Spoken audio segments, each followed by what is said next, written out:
Hari ini kita buat 3 jenis sambal yang mewakili rasa unik tiap-tiap negara. Pedas, masam, berempah, semua ni ada. Jom kita start.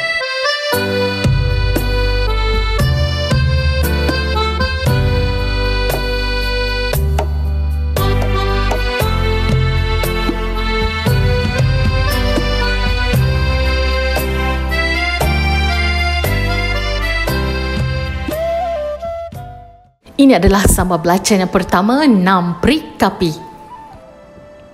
Nam Prik Kapi ataupun sambal belacan Thailand ni kan semestinya rasanya agak berbeza daripada sambal belacan Thai yang ada dekat restoran dekat negara kita. Jadi inilah bahan-bahannya. Ni nak gunakan lada, bawang putih, udang kering ada sikit ni kan, limau nipis dan belacan, dan semestinya sedikitlah minyak ikan. Okay, first step kita bakar dulu belacan ni bersama dengan daun pisang. Tujuannya untuk menaikkan flavor, naikkan bau dia juga. Okay, tunggulah sampai dia agak naik bau macam tu. Wangi sangat time ni rumah Nina kan. Okey, lepas tu kita angkat. Kalau ditanya kenapa buat macam ni nak, ini adalah cara tradisional mereka. Nampak tu cantik sangat belacan ni, bau pun dah harum. Jom kita tumbuk. Nina tak gunakan lesung kayu sebab nanti agak susah. Jadi Nina gunakan cara mereka juga, dan Nina akan hidangkan bersama dengan lesung kayu nanti. Tumbuklah bawang putih bersama dengan lada, masukkanlah sedikit belacan. Okey, untuk nisbah bahan-bahan anda boleh semak di bawah. Okey, tumbuklah sehingga agak lumat. Kalau suka nak lumat lagi boleh tambah tumbuk masa tumbuk itu. Okey, selepas dah nampak dia cantik macam ni, Nina perahkanlah jus limau. Kalau biasa orang Thai dia pakai jus limau yang ada kat botol tu kan, tapi Nina tak ada. Nina perah saja limau nipis.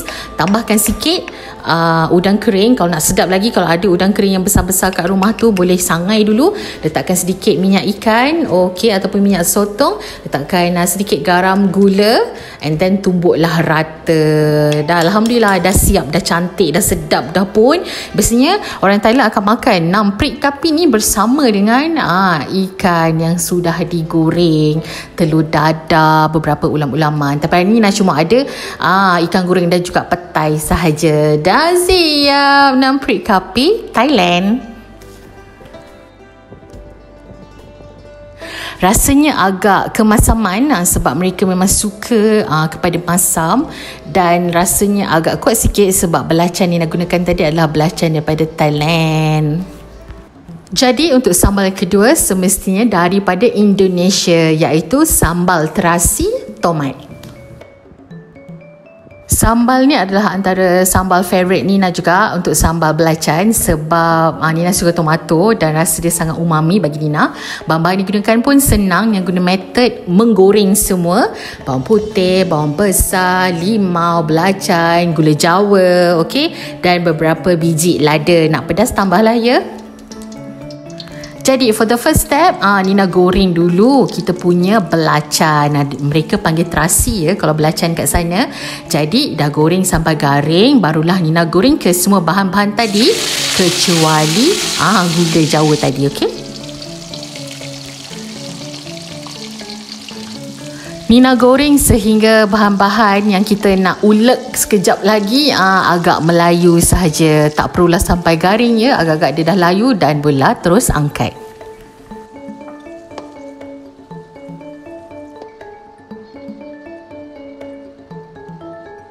Dan Indonesia sangat terkenal dengan cobeknya kan. Nina gunakan cobek hari ni daripada Indonesia untuk Nina ulek kita punya bahan-bahan untuk kita buat sambal terasi tomat. Jangan lupa ya, letakkan garam sikit, okey, perasa sikit, dan juga gula.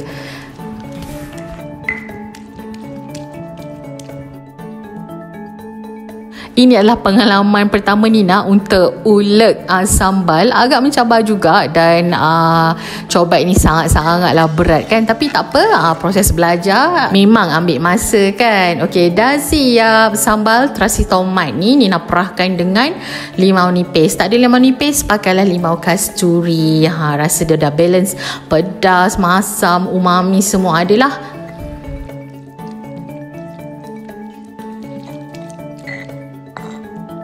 Dan pilihan ulam kali ni Nina gunakan terung bakar. Makan pula bersama dengan sedikit petai. Apa lagi yang ada? Ikan kering kan. Orang Indonesia suka sangat kalau combination yang macam ni. Bertambah-tambah nasi. Bahaya makan nasi macam ni kan. Good.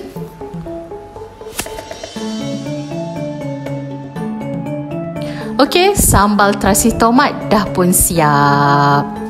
Nina makanlah bersama dengan terung bakar ni. Kalau nampak hitam-hitam tu sebenarnya bekas Nina bakar tadi. Okey, terung tadi. Jangan cakap itu kotor pula tau. Dan sambal belacan terakhir adalah dari Malaysia, iaitu sambal belacan tradisional. Hari ini Nina tidak gunakan bawang besar atau bawang putih, hanya yang original sahaja. Dan semestinya menggunakan kulit limau. So ini adalah bahan-bahannya. Nina gunakan beberapa lada kecil, ada lada besar juga, limau kasturi, gula Melaka, ada asam jawa dan semestinya belacan. Untuk gaya masak belacan kali ini, Nina bakar belacan menggunakan cara yang biasa kita guna kat rumah. Nina gunakan garfu. Bakar atas api terus. Anda semua bakar belacan pakai apa kat rumah? Cuba komen kat bawah dan bagi tahu Nina sambal yang mana yang korang paling suka. Lada-lada tadi tu semua nak tumbuk pun boleh, nak blend pun boleh. Tapi disebabkan kita nak tunjuk cara tradisional kita, kita kenalah tumbuk gunakan lesung batu. Jadi tumbuklah lada bersama dengan belacan sahaja. Okey, letakkan sikit garam. Okey,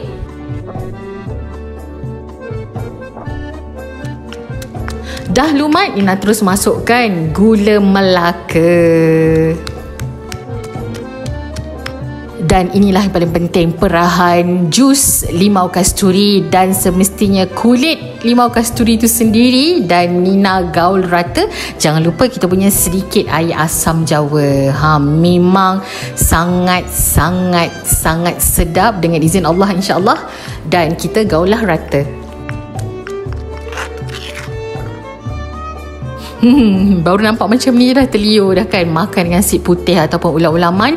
Hari ni Nina nak makan bersama dengan lauk-lauk kampung je. Yang tadi Nina pergi pasar, Nina ada beli sedikit lah kan batang keladi, dan Nina masak asam rebus, sawi masak air, dan Nina makan juga dengan pekasam, pekasam daging macam tu, dan serta ulam-ulaman.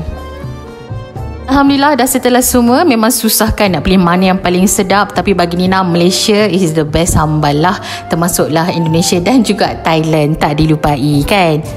Alhamdulillah selesai sambal belacan 3 negara, Malaysia, Indonesia dan juga Thailand. Semoga bermanfaat. Akhirnya jangan lupa subscribe, like and share, hit the bell notification untuk pelbagai menu menarik daripada Nina. Nina sayang semua, selamat mencuba untuk resepi 3 sambal daripada 3 jenis negara ini. Bye bye.